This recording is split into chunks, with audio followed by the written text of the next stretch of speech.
अब जरा चलते चलते बात करते हैं सरकार की एक बड़ी पॉलिसी की, जल जीवन। यानी जल जीवन का एक ऐसा महकमा है जो माजी में पब्लिक हेल्थ इंजीनियरिंग के नाम से माना जाता था और हजारों करोड़ रुपया सिर्फ इसलिए दिया जाता था ताकि दूर दराज इलाकों में रहने वाले लोग पीने के पानी से फैजियाब हो।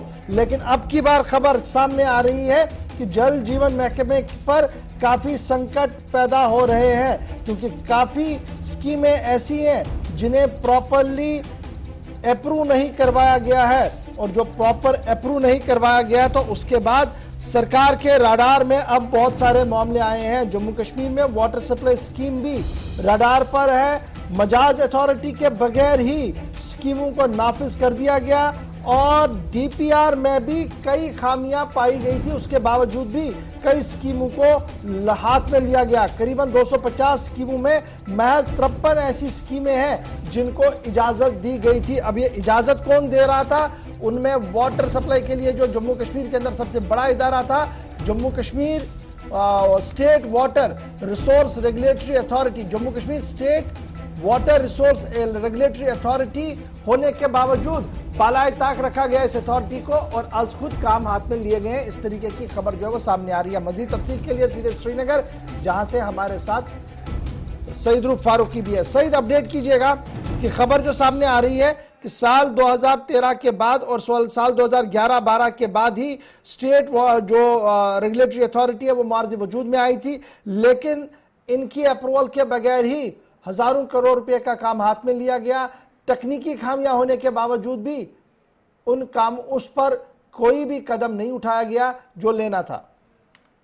बिल्कुल गौहर, क्योंकि अगर हम अथॉरिटी के बारे में बात करें तो अथॉरिटी बनाई गई थी इसी वजह से, एक तो इनसे ये मॉनिटरिंग करे हर एक मामले की जहां पे भी कोई काम हाथ में लिया जाता है। अब इसमें 2-3 हम जाविया देख सकते हैं जिसकी वजह से ये सारा सब कुछ हुआ है, क्योंकि इसमें पॉलिटिकल इंटरफेरेंस बहुत ज्यादा रहा है। क्योंकि जो कोई भी एमएलए है या मिनिस्टर रहा, उन्होंने अपने तरीके से लोगों को खुश करने के लिए या वोट बैंक बढ़ाने के लिए यहाँ से स्कीमें लेने पे तो सवाल ही नहीं है। यहाँ पर तो सवाल यह है कि Jammu Kashmir state water regulatory authority जो बनाई गई थी उनके पास स्कीम ही नहीं गई है, बाहर से अप्रूव करवा के काम शुरू करवा दिया गया। टेक्निकल अप्रूवल जो स्कीम का लेना था वो है ही नहीं कहीं पर।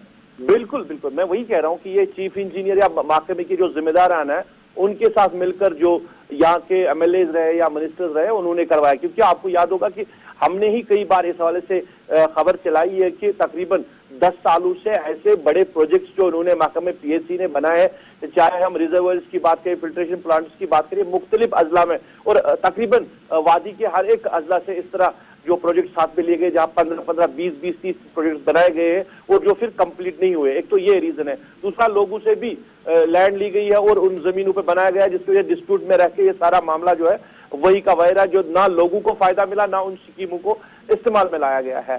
तो रेगुलेटरी अथॉरिटी को इन्होंने बाईपास करके महकमे के जो लोग हैं कंसर्न चीफ इंजीनियर या एग्जीक्यूटिव इंजीनियर से, उन्होंने बिना अप्रूवल के जो प्रोजेक्ट्स को हाथ में लिया है और इन पे काम किया है। अब इसमें फिर फाइनली या तो पैसा पूरा वागुजार भी हुआ है या फिर आधे स्कीम में पैसा भी नहीं आया, जिस वजह से वो सारे रुके पड़े हैं। और कई बार तो सरकारों ने खुद ही कहा कि इसके खिलाफ जो है अथॉरिटी अब काम करेगी। सरकार ने कई गौर में आपको बताऊं कई स्कीमें ऐसे जहां पे विजिलेंस भी हुआ है, जिनमें तहकीकात चल रही है, मगर तहकीकात में क्या कुछ हासिल हुआ है वो सामने नहीं आया है। और ये करोड़ों रुपया का मामला है, क्योंकि हर एक अजला में तकरीबन 30 से 40 स्कीमें। अब बड़ा इंपॉर्टेंट है, ये भी कहा जा रहा है कि बड़ी स्कीमें जी कंप्लीट है लेकिन कमीशन आज तक नहीं हो पाई है। सरकारी रिकॉर्ड में कंप्लीट है, वो फिजिकल टारगेट उनका कंप्लीट है लेकिन कमीशन नहीं दिखाई गई है। कुछ स्कीमें ऐसी है जिनके ऊपर नॉन फंडेड स्कीम कोई 23 के आसपास हुई है। 832 ऐसी स्कीमें हैं जिनके ऊपर फंड्स या बहुत कम है, वो काम ही नहीं उन पर हो सकता है। तो ये माना जाए कि टेक्निकल एस्पेक्ट पर जिन लोगों ने काम करना था उन्होंने किया नहीं, और सियासी असर के बिना पर हजारों करोड़ रुपया जो है वो जाया किया गया जम्मू कश्मीर के अंदर।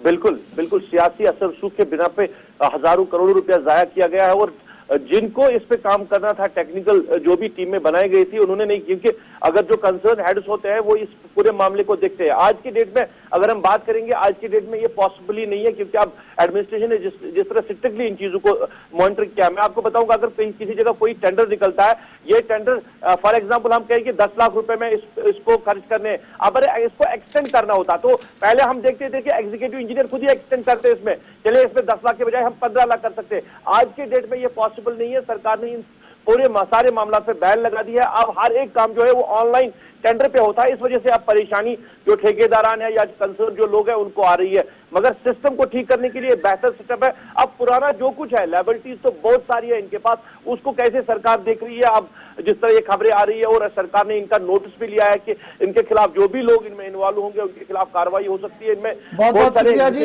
सईद रूप फारूकी हमारे साथ ज्वाइन करने के लिए। चूंकि